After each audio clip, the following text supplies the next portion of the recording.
어제는 막내 동생이 전화가 왔어요. 별일 없냐고. 문제가 심각한 거예요. 막내가 전화할 정도면. 한 1년에 한두 번 전화하는데, 보통 제가 먼저 전화하지. 전화 안 하는데요.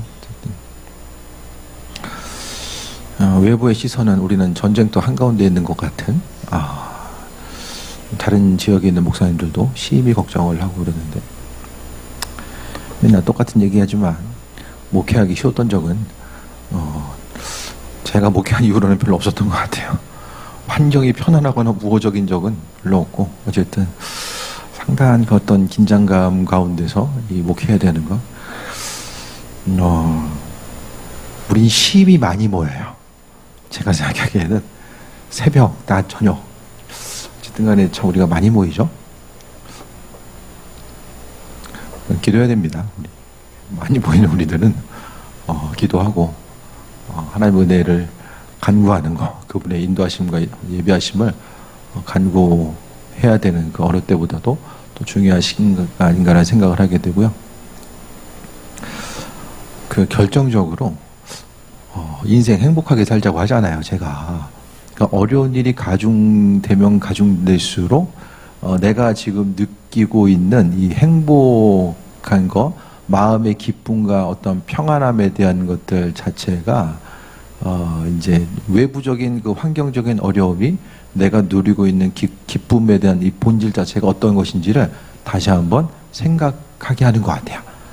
그러니까 어떤 제품도 좋은 건지 안 좋은지는 잘 몰라요. 오래 써보거나 좀 극한 환경에 좀 처해 봐야지만 이게 좋은 건지 아닌 건지 깨달아 알게 되는 것처럼 마찬가지입니다. 우리 신앙 가운데서도 어려운 환경은 우리가 가지고 있는 신앙의 본질, 마음의 기쁨과 평강함, 이 모든 것들에 대해서 다시 한번 점검하게 하고 또 그것을 통해서 앞으로 나아갈 바가 무엇인지를 깨달아 알게 하는 거죠. 삶의 순간순간마다, 어려움의 순간마다 내가 가지고 있는, 그러니까 어려움은 내가 가지고 있는 신앙의 본질이 어떤 것인지를 또 깨달아 알게 하는 아주 중요한 순간이 된다는 거예요. 또 어려움 때가 아니면 스스로 믿음이 있는지 없는지도 잘 모르고요.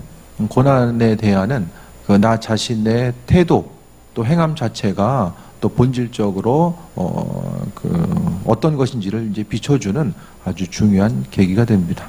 그래서 하나님 말씀 앞에 또 집중하고 순간순간 그분 허락하신 은혜 가운데 성경은 항상 담대하라고 말씀하고 있기 때문에 그 말씀에 또 의지해서 우리가 앞으로 나아가는 그 귀한 삶을 살아가야 될 줄 믿습니다.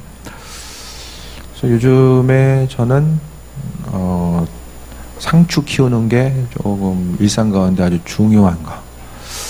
한 이틀에 3일에 한 번씩은 상추 따주고 숨어 있을지 모르는 그 달팽이도 잡아서 밖으로 던져줘야 되고 풀도 좀 뽑아줘야 돼요. 뭐 한 두 평밖에 안 되는데 어쨌든 간에 물도 좀 줘야 되고 할 게 많더라고요. 근데 옆에 밭이 있어가지고 서로 물을 좀 번갈아 가면서 줘요. 또 우리 거 있다고 또 우리 거만 물 주고 옆에 안 주고 그러진 않잖아요. 그죠? 물을 같이 주니까 좀 훨씬 더 잘 자라는 것 같아요. 그러니까 어쨌든 주어진 환경 가운데서 좀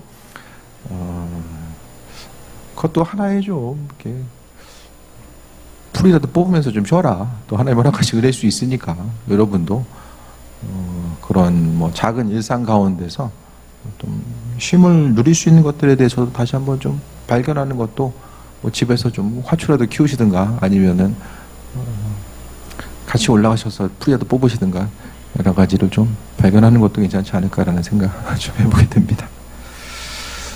오늘 갈라디아서 말씀 자체는 사도 바울이 신앙적인 권면을 해주고 있어요.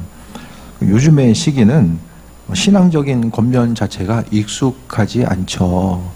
알아서 신앙적인 권면이든 무슨 권면이든 간에 사람이 스스로 깨우치고 움직이는 것은 좋아하지만 어떤 누가 얘기해가지고 점점 시대 자체가 얘기를 듣고 움직이고 반응하는 것 자체를 별로 안 좋아하는 시기인 것 같아요. 하지만은 믿음 생활하면서 반드시 구비되어야 될 것은 신앙적인 권면에 귀를 기울여야 되고 사도 바울은 서신을 통해서 많은 부분 이 신앙적인 권면을 상당히 이제 많은 부분 성경 가운데서 이 비중을 차지하고 있는 것을 우리가 발견하게 됩니다.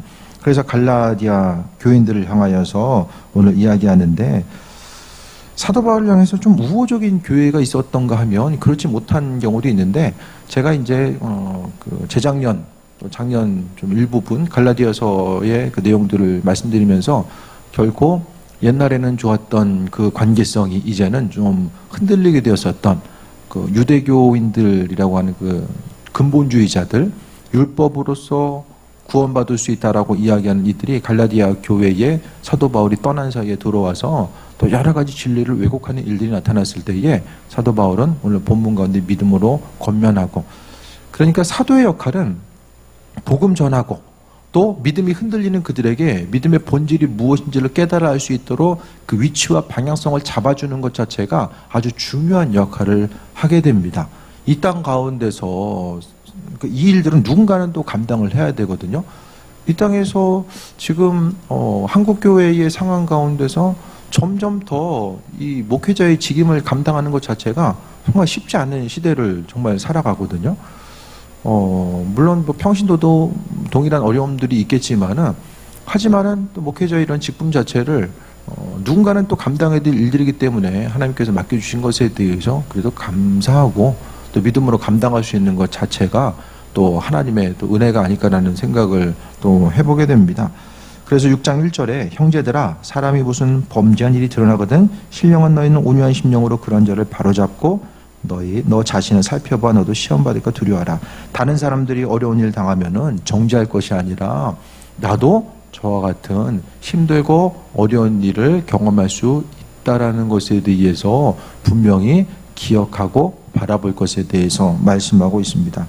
그러니까 어떤 문제가 생기면은 그 사람에 대해서 정죄하고 판단하는 것이 아니라 그때마다 나 자신에 대해서 먼저 돌아볼 것에 대해서 말씀하고 있어요. 하나님 말씀이 주어졌을 때에 그 말씀은 어떻게 생각하면 이제 바리새인들이 가장 예수님으로부터 책망받았던 게 정죄하는 것.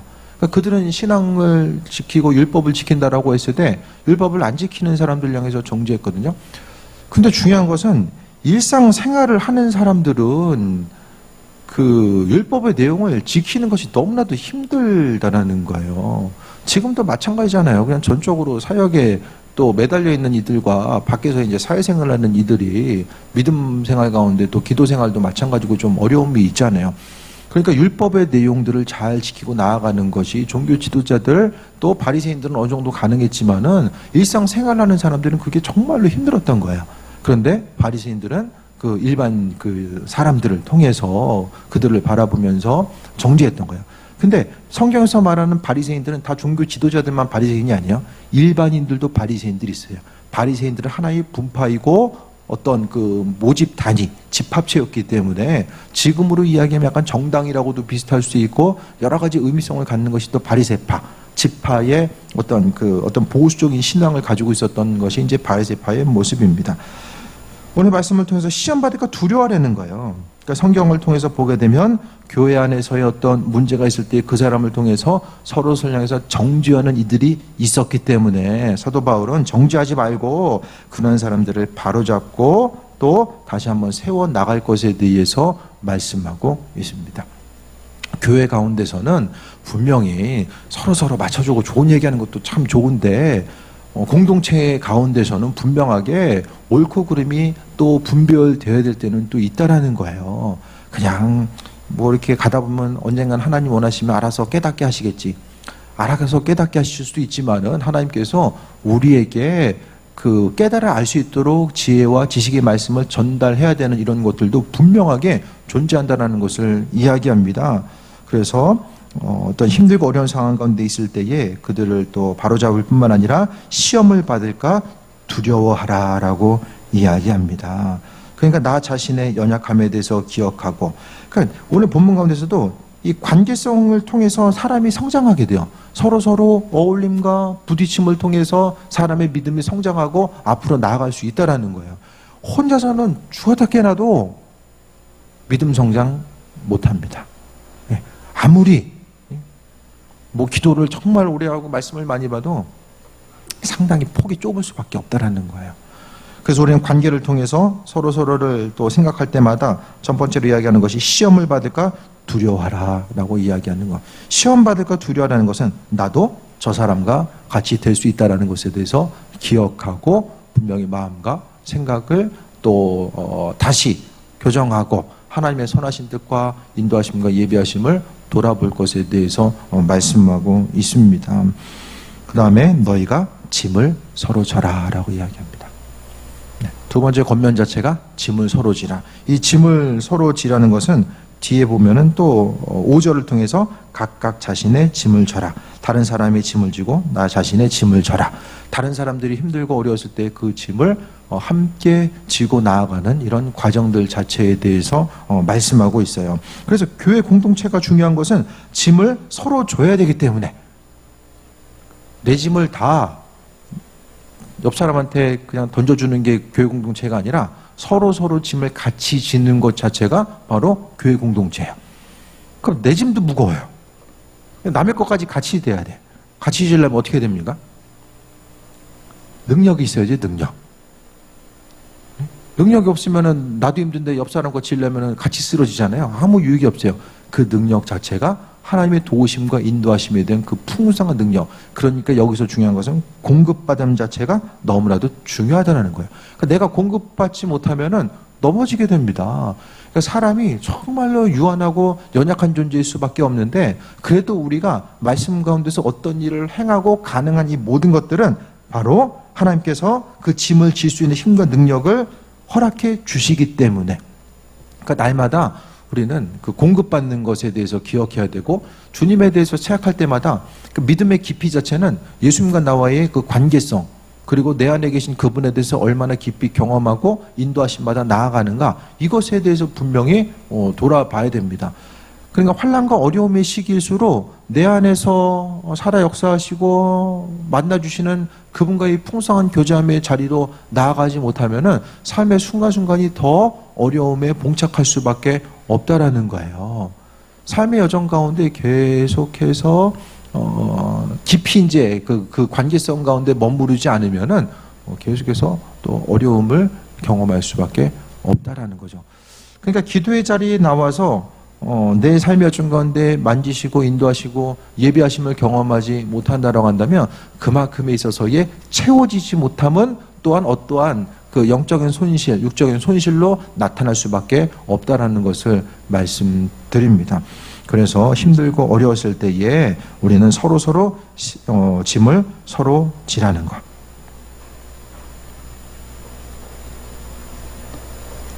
짐을 서로 줘야 됩니다.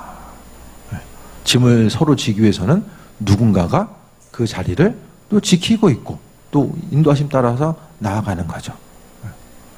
제가 만약에 시끄러우니까 주중에는 시골집이 있잖아요.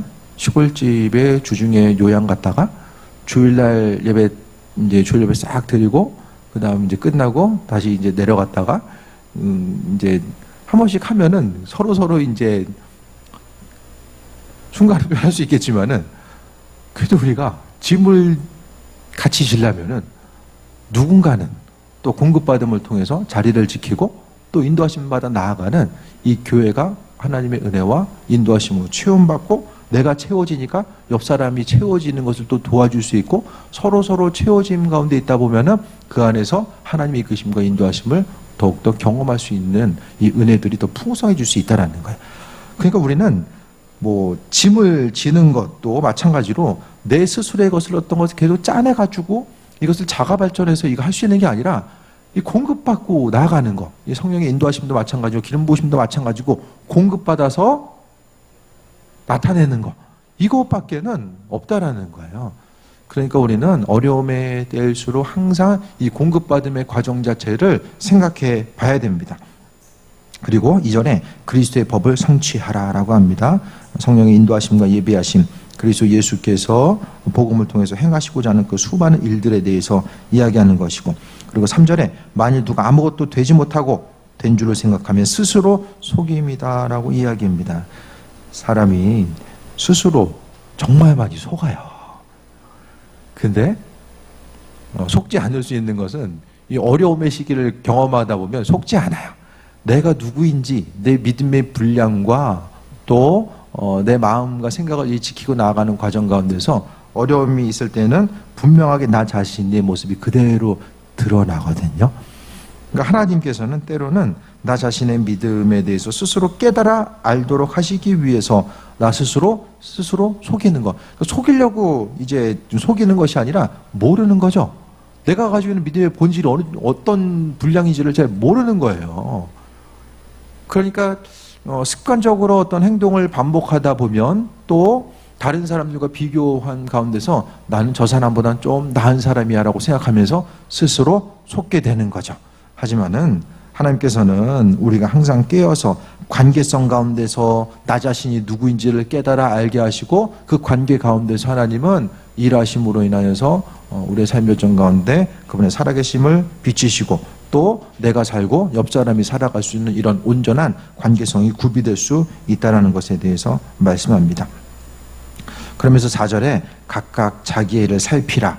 그리하면 자랑할 것이 자기에게는 있어도 남에게는 있지 아니하리니. 4절 말씀은 자랑할 것, 그러니까 이거는 하나님께서 자랑할 일이라는 것은 하나님께서 우리에게 허락하신 이 풍성한 은혜들이 분명하게 내 안에 있다라는 사실을 오늘 본문을 통해서 이렇게 표현하고 있는 거예요. 삶을 통해서 생각했을 때에 성경은 환경 가운데 이 두려워하는 것에 대해서 상당히 경계하고 있거든요. 민족적인 위기, 그 다윗이 골리앗과의 맞서는 이런 상황이 이스라엘 민족에서 정말 민족적인 위기의 상황이었어요. 골리앗에 의해서 어떤 그 심령이 눌릴 수밖에 없는 그 안타까운 상황 가운데서 하나님께서는 항상 위기의 순간마다 담대함에 대해서 계속 말씀하셨고 그분께서 삶의 여정 가운데 어떻게 일하셨는지를 계속해서 말씀하셨거든요. 그러니까 신앙 공동체는 끊임없이 주님의 음성을 듣고 또 그분께서 우리의 삶의 여정 가운데 은혜로서 베풀어 주신 것들에 대해서 바라보고 인도하심 받아 나아간 이런 과정들이 있어져야 됩니다. 그래서 5절에 각각 자기의 또한 짐을 질 것이다. 남의 짐을 서로 지라고 이야기하고 또 자신의 짐을 지라. 그러니까 2절에 나와 있는 짐은 서로의 어려움이 있을 때에 신앙 공동체 가운데서 어려운 일이 있을 때에 그 삶의 순간순간마다 함께 나누고 돕고 협력해 나가는 이런 과정들을 이야기한다라면은 5절은 주님께서 맡겨주신 짐. 그리스도 예수 그분을 바라보고 나아감에 있어서의 어떤 감당해야 될 요소 자체를 짐으로써 이야기하는 거죠. 세상에는 두 가지 종류의 고통이 있는 것 같아요. 내 문제 해결하기 위한 고통이 있고 주의 일을 감당하기 위한 또 고난이 있는 것 같아요. 삶의 고난 가운데 있다라고 할지라도 우리는 조금 더 내 육신의 고난의 문제는 주님께서 해결하실 것에 대해서 믿음 가지고 맡기고 무엇보다도 하나님께서 말씀하신 이 짐, 사도 바울도 그리스도 예수의 고난을 자신의 육신에 채운다라고 고백하고 있잖아요. 그러니까 바울 자신은 주님께서 복음 전파의 사명을 자신에게 맡겨주셨다라고 하는 것에 대한 굳건한 의지와 또 믿음 자체가 있었기 때문에 그의 삶을 통해서 평생을 통해서 헌신할 수 있었다는 것을 보게 됩니다. 사도 바울 그 당시에 예수님 당시의 평균 나이가 30세 좀 넘어요. 30세 좀 넘어요. 예수님이 일찍 십자가에 아주 젊을 때 가셨구나. 그 십자가 지셨구나 생각할 수 있지만은 그 당시에 뭐 30세, 35세 그 정도 봐요. 학자들은 사도 바울은 거의 70세, 70세가 전후 정도로 보거든요. 사도 바울이 사명 감당했던 그 마지막 순간 자체를. 그러니까 사명이 있었기 때문에 그는 어떻게 생각하면 평균 수명보다는 2배는 더 살았던 것이 맡은 바 사명 때문에 좀 그러지 않았을까라는 생각도 좀 해보게 됩니다. 그러니까 바울 사도에게 있어서 삶의 순간순간 인생을 산다는 건 뭐죠? 기쁨도 있지만은 고난을 2배로 경험하는 것. 제가 전에도 한번 말씀드릴지 모르겠지만은 육신적인 고난은 사도 바울이 더 당합니다. 아십니까? 배 맞고 끌려가고 죽을 뻔하는 고통은 바울이 더 당해요. 더 살잖아요. 복음 전파 위해서. 예수님의 공생에 3년이지만은 사도 바울의 공생에 30년 30년 되지 않을까 그런 생각도 좀 해보게 돼요. 어쨌든 바울 사도는 말씀을 통해서 각각 자신의 짐을 질 것이다. 왜? 그리스도 예수 주님 때문에 함께 짐을 지고 나아가는 이런 과정들 자체를 말씀하고 있습니다.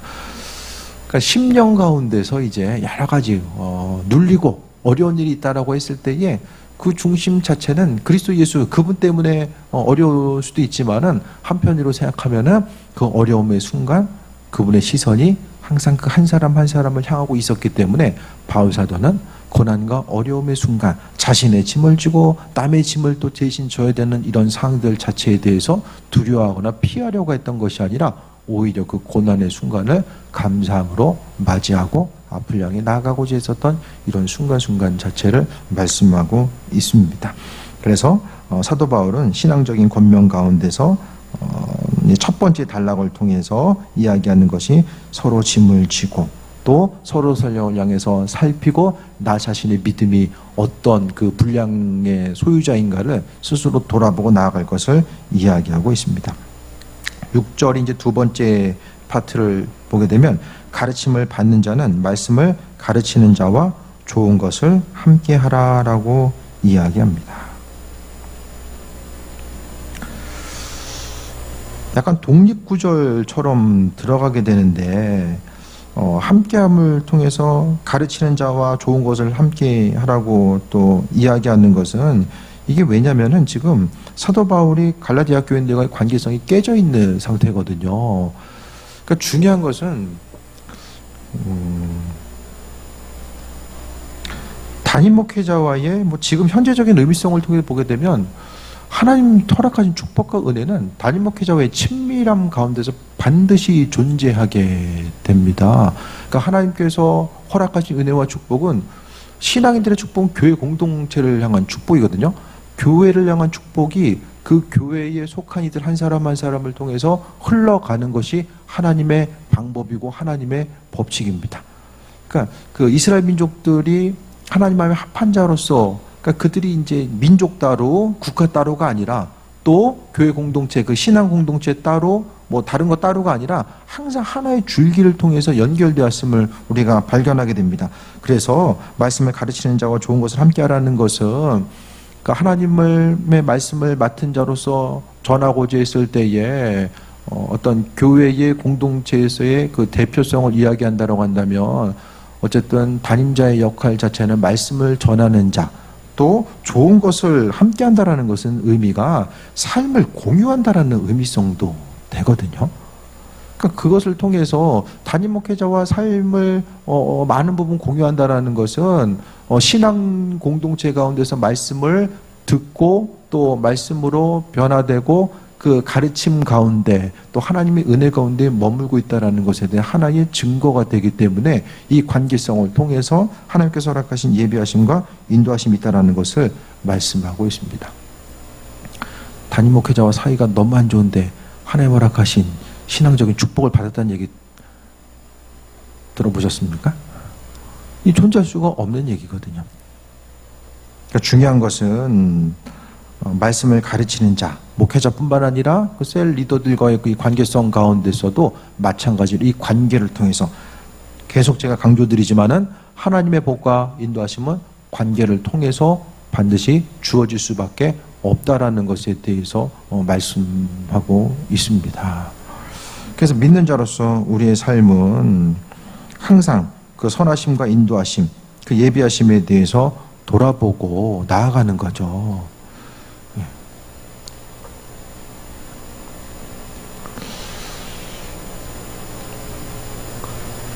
그래서 삶을 공유한다는 것 자체가 하나님 보시기에 합한 자로서의 온전한 삶을 살아가는 것이고 또 담임 목회자와 비전을 공유하고 또 행할 바가 무엇인지를 깨달아 알고 이 나아가는 이런 과정들 자체가 무엇보다 선행돼야 된다는 것을 또 신앙 공동체를 통해서 또 이야기하고 있는 거예요.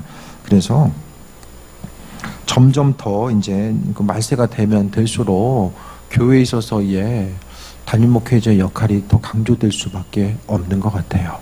그래서 어떤 말씀이 어떻게 또 선포되고 또 교회 공동체가 전체적으로 어떤 방향성을 가지고 어떻게 나아가야 될지가 교회 가운데 서로 공유가 되고 나아가는 것 자체가 무엇보다 중요한 거죠. 그래서 하나님께서는 교회 공동체마다 그 비전을 공유할 수 있는 사람들을 모이게 하시고 또 한마음과 한뜻이 되어서 주의를 감당할 수 있도록 은혜로 베푸시고 인도하신다는 것을 이야기합니다.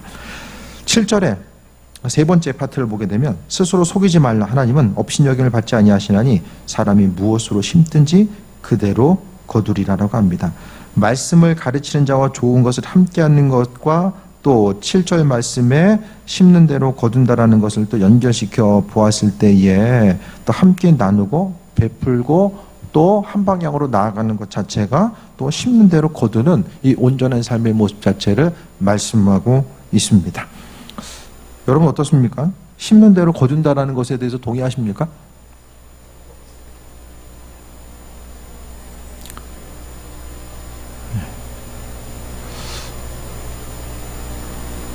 심으니까 잘 나더라고요. 잘 나요. 심는 그대로 날 수밖에 없다라는 거예요. 항상 신앙인들은 성경에 있어서 아주 그 몇 가지 법칙들이 있는데 그 중에 하나가 심고 거둠의 법칙이에요. 심었으면 그 다음에는 뒤에도 나오지만은 때가 이름에 거둔다라고 이야기합니다. 안 심으면은 아무것도 없어요. 삶에 있어서의 기쁨과 평안함, 가치 있는 삶, 세상 가운데 누리는 온전한 삶을 살기 위해서는 중요한 것은 오늘 말씀대로 무엇이라도 심든지 그대로 거둔다라고 하는 이 말씀의 법칙이 우리의 심령 가운데 그대로 적용되어야 됨에 대해서 말씀하고 있습니다. 그래서 8절에 자기 육체를 위해 심는 자는 육체로부터 썩어질 것을 거두고, 지금 여러분이 거두고 있는 것 자체가 과거에 심은 거예요. 지금 현재의 모습은 뜬금없는 내 자신, 내가 봐도 내가 놀라워, 이게 아니라 하나님은 심은 그대로 지금 거두고 있다는 거예요. 물론 조금 더 기다림을 통해서 거둬야 될 사람도 있지만은 삶을 통해서 봤을 때 하나님은 심고자 하는 이들을 통해서 봤을 때 결코 손해나지 않는다라고 한다는, 손해나게 하시 않으신다라는 것에 대해서 분명한 그것에 대한 믿음이 있어져야 됩니다. 항상 심는 것에 대해서 시간과 내 마음과 열정과 물질을 심고자 했을 때에 하나님께서 거두게 하시죠. 내가 거두든가 내가 정 못 거두면은 자녀들을 통해서라도 하나님께서는 반드시 거두게 하신다라는 그 신뢰함과 믿음 자체가 없으면은 그 말씀에 대해서 근본적으로 이렇게 흔들리는 것과 마찬가지거든요. 현재의 모습 자체를 생각했을 때에 과거에 심고 행한 것 자체가 지금 내 삶에 있어서의 어떤 것으로 다가오는 것이고, 현실의 고난과 어려움이 있다고 한다면 하나님께서 내가 심은 것에 대해서 더 기다리게 하시는가, 아니면은 심고 나서 온전한 것으로 심었는가, 아니면 심은 게 없는가, 그런 부분에 대해서 분명하게 스스로를 생각해 봐야 되는 것이고, 하나님과의 관계성 가운데서 스스로의 방향성을 쭉 이제 점검해 가는 거예요. 심고 기다린다라는 것은 삶의 순간순간마다 그냥 가만히 있는 것이 아니라 항상 하나님 말씀에 합한 자로서의 온전한 삶을 살기 위해서 나아가는 이런 과정들 자체를 이야기하고 있습니다. 그래서 육체를 위해서 심는 자는 썩어진 것 거둔다, 아무것도 없다라는 거예요. 결과 자체가 줄 수 있는 것도 없고 아무것도 없는 것, 육신을 위해서 심으면 아무것도 없다라고 이야기합니다. 근데 사람이 육신을 위해서 심는 것은 쉽고 편안해요. 익숙해요. 육신을 위해서 심는 게 얼마나 익숙합니까? 육신을 위해서 심는 것 자체에 대해서, 그러니까 육신으로 심었을 때에 기쁘고 평안함이 있어요. 거기서 주는 만족감이 분명히 있다라니까요. 작은애한테도 아까 전에 제가 물어봤어요. 너 인생 가장 행복할 때가 언제였냐? 닌텐도 사줬을 때가 가장 행복했대요. 근데 그럴 줄 알았어요. 그럴 줄 알았어요. 지금이야 이제 그 수준에 있으니까 그렇지만은 그게 언제까지 내 인생에 있어서 기쁨으로 계속 가겠어요. 중학교 가고 고등학교 가도 계속 그러진 않을 거란 말이죠. 삶의 순간순간마다 세상 것으로 인해서 주어졌을 때 주는 기쁨과 만족감이 분명히 있지만 성경은 그거다 허상이다라고 이야기하고 있어요.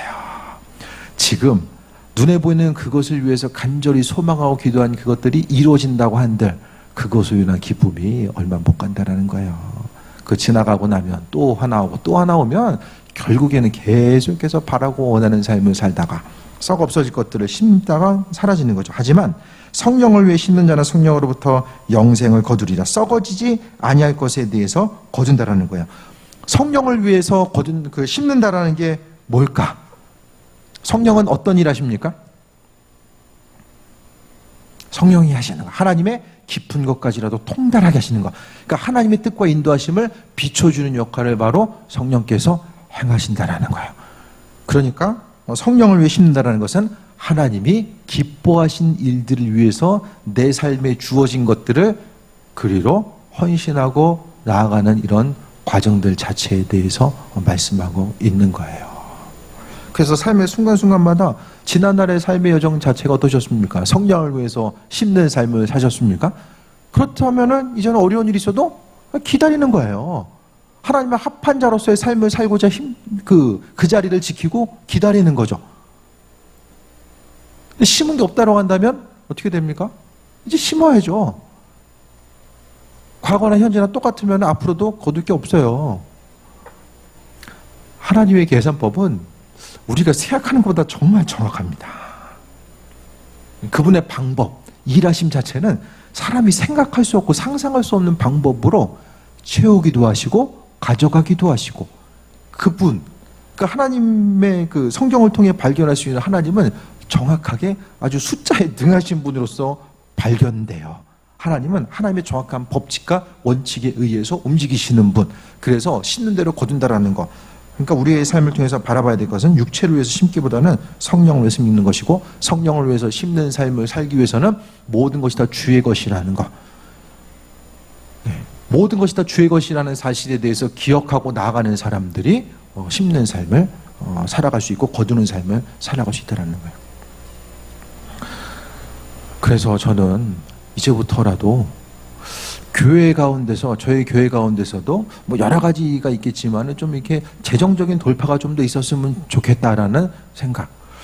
뭐 교회가 어렵기 때문에 그거라기보다는 어쨌든 교회는 몸된 그 그리스도 예수께서 교회의 머리 되시기 때문에 교회 자체는 그래도 그 하나님께서 허락하신 은혜와 기름 부으심 가운데 주신 것 가운데 이제 나아가고 있고 이제 무엇보다도 교인들 가운데서 그 하나님 허락하신 은혜와 그 재정적인 좀 돌파와 기름 부음이 있어서 집집마다 이제는 하나님 마이너스 안 되게 해주셔서 감사합니다. 이런 인생에서 좀 탈피해가지고 뭔가 좀 플러스 되는 주시는 거 그게 있어야지만 또 주일 감당할 수 있으니까. 그래서 어제도 잠깐 얘기했는데 좀 돈 달라는 기도를 좀 이전에 좀 많이 하려고요. 예. 그동안 그런 기도를 그러니까 이게 담임 목회자를 향한 이 재정의 기름 부으심이 또 분명히 또 있어야 돼요. 하나님께 주신 재정의 기름 부음이 교회를 향해서 또 담임 목회자에 있어야지만이 그걸 통해서 또 흘러가고 이것이 증폭되어서 가정마다 이게 흘러감을 통해서 큰 물줄기가 내려오면서 작은 물줄기를 이어서 가정마다 이게 흘러감을 통해서 흥하는 역사들이 분명하게 있어져야 되거든요. 그래서 지금까지를 생각했을 때에 하나님께서는 교회 가운데서 교회 이전 빼고는 다 해주신 것 같아요. 지금까지 봤을 때에 주변에 이제 좀 작은 교회들이 많이 좀 어렵잖아요. 지금 요 이제 교회들 많은데요. 이 뒤에 교회 한 군데 남았어요.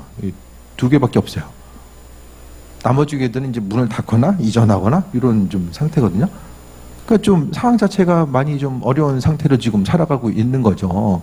근데 중요한 것은 이제 재정부들 다 있지만은 뭐 지금까지 이제 15년 목회하면서 돈 때문에 고민해 본 적은 뭐 집 살림하면서 조금 더 있었으면 좋겠다 뭐 그런 생각을 했지만은 교회에서 재정 가지고는 뭐 어려움 당하거나 뭐 고민해 본 적은 저는 없어요.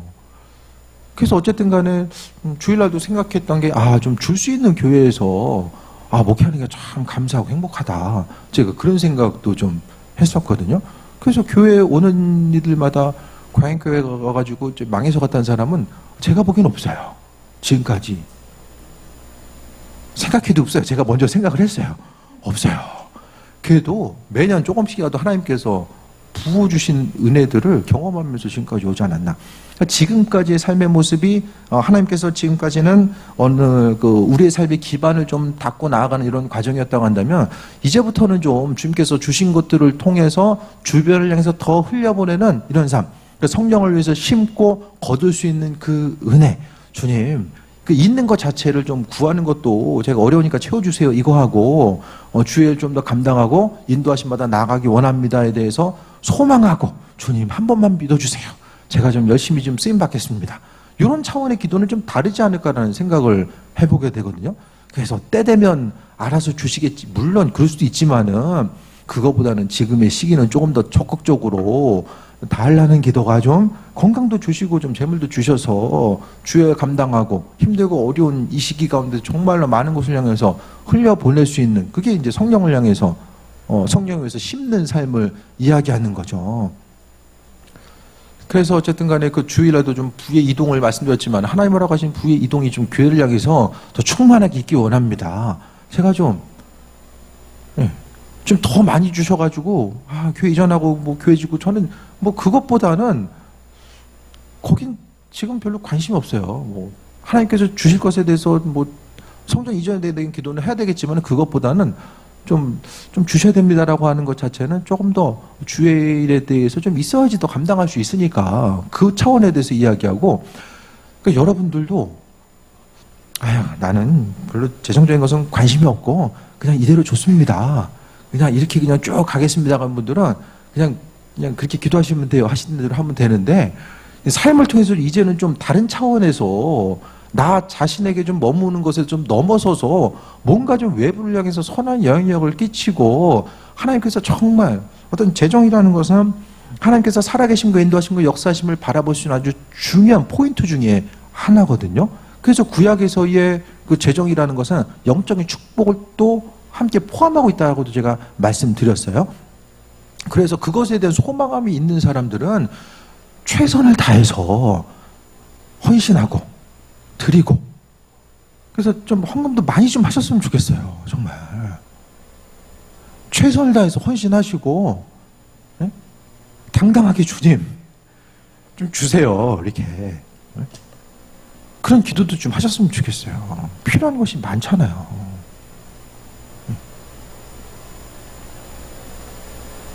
생각 자체가 교회에서 이제 돈 얘기하면은 뭔가 좀 부정적인 인식 자체. 다들 근데 돈에 관심을 기울이고 있어요. 그런데도 재정적인 설계하면은 뭔가 조금 이제 문제가 있는 것처럼 조금 부담스러워하는 이런 풍토. 이 모순이죠.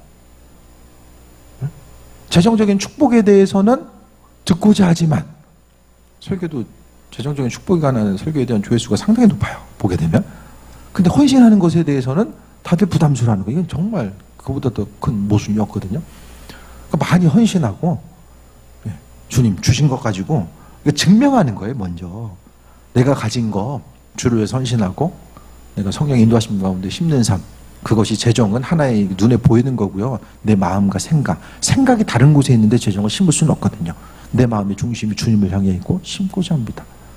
모든 사람이 다 재정으로 쓰임받을 수는 또 없겠지만 그래도 마음의 소망함을 가지고 있는 이들 그들을 향해서 하나님께서는 주시지 않을까라는 생각을 더 하게 되는 거예요. 그래서 좀 더 말씀을 통해서 이야기하는 것처럼 성령을 위해서 심는 자는 성령으로부터 영생을 거둔다. 영생을 거둔다는 것은 다 모든 것을 하나님께서 허락하신 것이고 그 가운데서의 재정적인 것, 육신의 건강, 우리가 바라고 하는 것들은 또 일부분으로서 존재하는 부분들이 많이 있을 것입니다. 9절에 우리가 선을 행하되 낙심하지 말지니 선을 행하다 보면은 낙심합니다. 기도 안 하는 사람은 낙심할 것도 없어요. 어차피 안 하니까. 기도하다 보면은 낙심돼요. 낙심될 때 있잖아요. 내가 지금 시간을 투자하고 헌신한 게 지금 얼마큼인데 지금 헌금을 한 게 얼마고 수고한 게 얼마큼인데 사람이 그 계산을 한다니까요. 하는 것으로 해서 낙심하는 거. 사람들과의 관계성 가운데서 그 사람한테 실망하는 거 지나가는 사람한테 실망해요? 아니잖아요. 내가 이 정도 이렇게 했는데 저 사람 어떻게 나한테 저럴 수 있어? 이거거든요. 근데 오늘 본문 가운데 선이라는 것은 주님 기뻐하신 일들을 행하고 성령으로서 심은 삶을 살았으면 낙심하지 말라고 분명히 말씀합니다. 오늘 설교의 포인트, 낙심하지 말래요. 사도 바울은 낙심하지 말 것에 대해서 갈라디아 교인들에게 이야기합니다. 복음으로써 구원받는다라고 했는데 이게 아닌가 봐. 율법의 조항도 지켜야 되는구나. 유대인들의 이야기를 듣고 인해서 들음으로 인해서 낙심하는 이들, 또 스스로 복음에 의해서 살고자 했는데 눈에 보이는 상황들이 뜻대로 되지 않는 것으로 인해서 낙심하는 이들. 신앙 공동체 가운데 가장 조심해야 될 것이 낙심입니다. 항상 사람을 힘들게 하는 것 자체는 내가 이렇게 했는데 바라고 원하는 대로 이루어지지 않는 그 상황들을 항상 조심해야 돼요. 낙심하지 말지니 포기하지 아니하면 때가 이름에 거둔다라고 합니다. 하나님 아주 간단하게 이야기하면 하나님 기뻐하신 일들을 하고서 기다리는 거예요. 낙심하지 말고 기다리는 거. 그랬을 때 하나님께서 분명하게 거두게 하신다라고 말씀하고 있어요. 그래서 심고 거두는 것 자체. 그래서 8절 9절의 내용들은 육체를 위해서 심는 자는 육체로부터 썩어질 것을 거두고 성령을 위해 심는 자는 성령부터 거둔다. 그래서 심고 거두는 법칙을 이야기하면서 낙심하지 않으면 때가 이름에 거둔다. 근데 문제는 사람의 때와 하나님의 때가 잘 안 맞는 거죠. 내가 생각할 때 이게 적기예요. 근데 하나님은 이게 아니라고 말씀하실 때가 많이 있다라는 거예요. 때가 이름에 거둔다라고 하는데 어떻습니까? 여러분 삶을 통해서 돌아봤을 때에 좀 거둘 게 있으십니까? 많이 뿌리셨습니까? 뿌린 것도 없는데 거두는 거 계속 기다리면은 없어요. 없다니까요.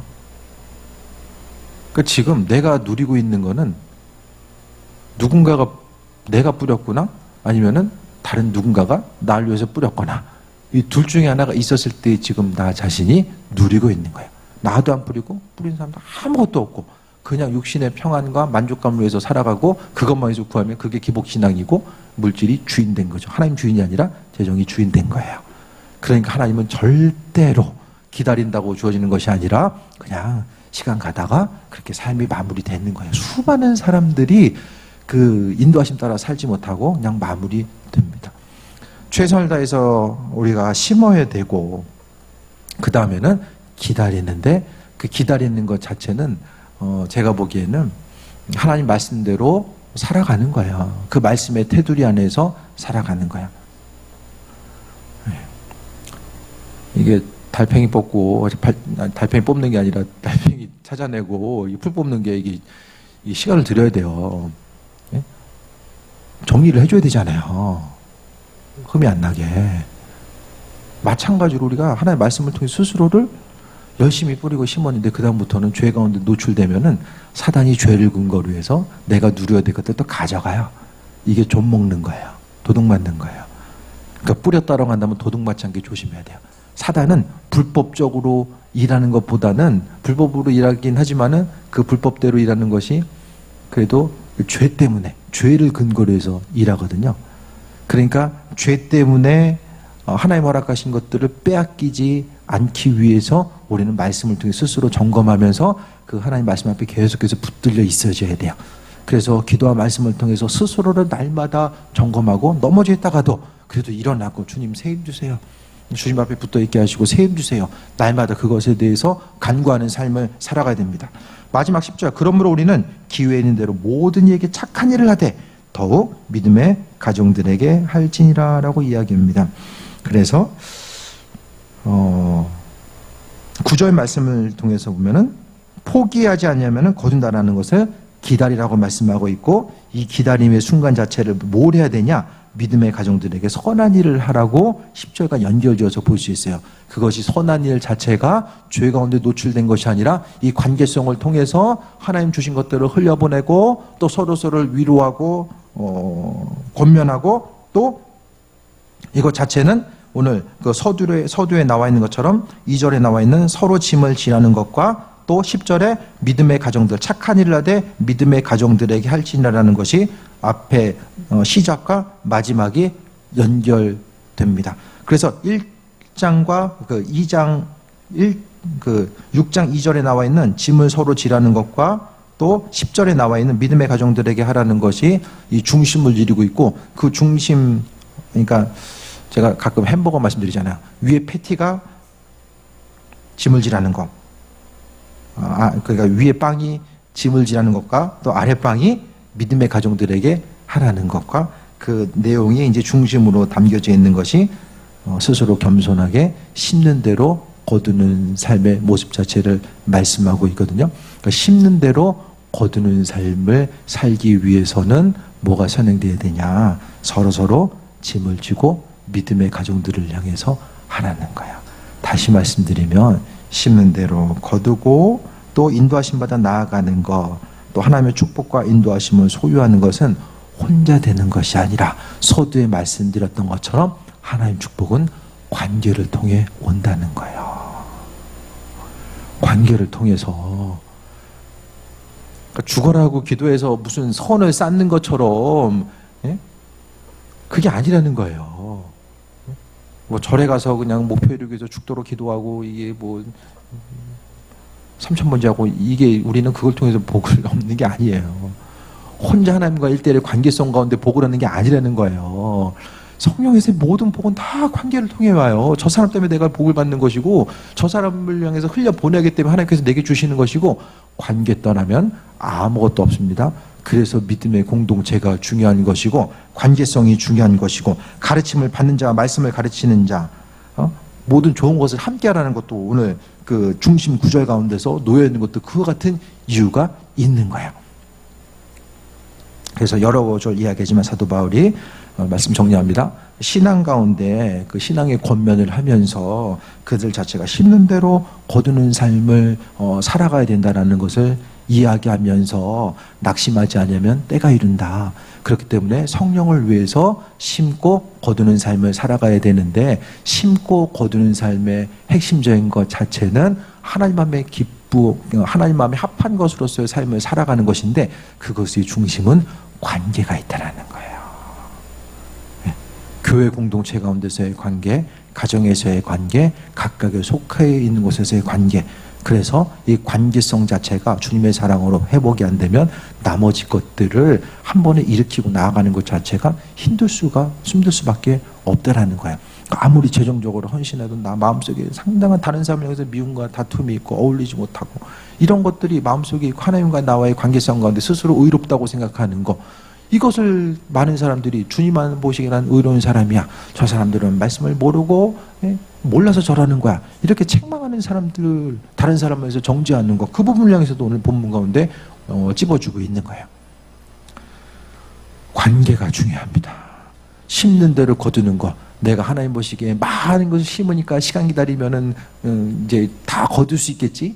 아니요, 못 거둬요. 못 거둬요. 관계를 떠나서 심는 건 뭐냐? 결국 내 욕심 때문에 심는 거야. 관계 떠나서 심는 거야. 하나님 내 욕심 때문에 많이 심었다고 많이 주지 않아요. 심었는데 정확한 곳에 심지 못했기 때문에, 마음밭이 온전하지 못하기 때문에 또 연결지어서 보게 되면은 거둘 게 없는 거예요. 그러니까 나중에는 그 관계성의 법칙을 생각하지 못하니까 나는 심었는데 주님 나한테 왜 이러지? 이거 하다가 수많은 사람들이 결국 떠나는 거예요. 이 말씀의 법칙을 온전히 이해하지 못하기 때문에. 말씀 정리합니다. 사도 바울의 신앙의 겉면에 대해서 다시 한번 기억하고, 심는 대로 거두게 하신다라는 거, 그리고 심는 대로 거두는 것의 법칙은 기다림을 통해서 이루어지고, 그 모든 것들은 하나님은 관계를 통해서 우리를 축복하시고 은혜로 이끄시고 함께 하신다라는 것에 대해서 기억하며, 관계 떠나면 내 안에 계신 주님, 그분 항상 주변 사람들 향해서 우리의 시선을 기울이라고 말씀하고 있고, 또 그 가운데서 빛과 소금의 역할을 감당하는 선한 영향력을 나타내라고 말씀하고 있습니다. 이거 잊어버리지 마세요. 신앙생활에서 아주 중요한 법칙입니다. 관계의 법칙. 관계 떠나서는 아무것도 없다. 주님과의 관계성, 친밀함도 결국 주변 사람들과의 관계성을 통해서 나타날 수밖에 없다는 것에 대해서 기억하시고, 충만한 가운데 예배하심 따라 나아갈 수 있게 되길 바랍니다. 또 찬양하고 기도할 텐데, 오늘 주신 말씀 기억하면서, 주님 온전한 것으로 내가 심고, 또 내가 지금 기다림을 통해서 거둘 것이 있습니까? 또 무너진 관계성이 있으면 하나님 회복시켜 주시고, 아버지 마음과 인도하심 통해서 나아가기 원합니다. 주님과의 그 깊은 관계성 가운데 또 기도함으로 나아가는 귀한 시간 되시길 바랍니다. 우리 찬양하고 기도합니다.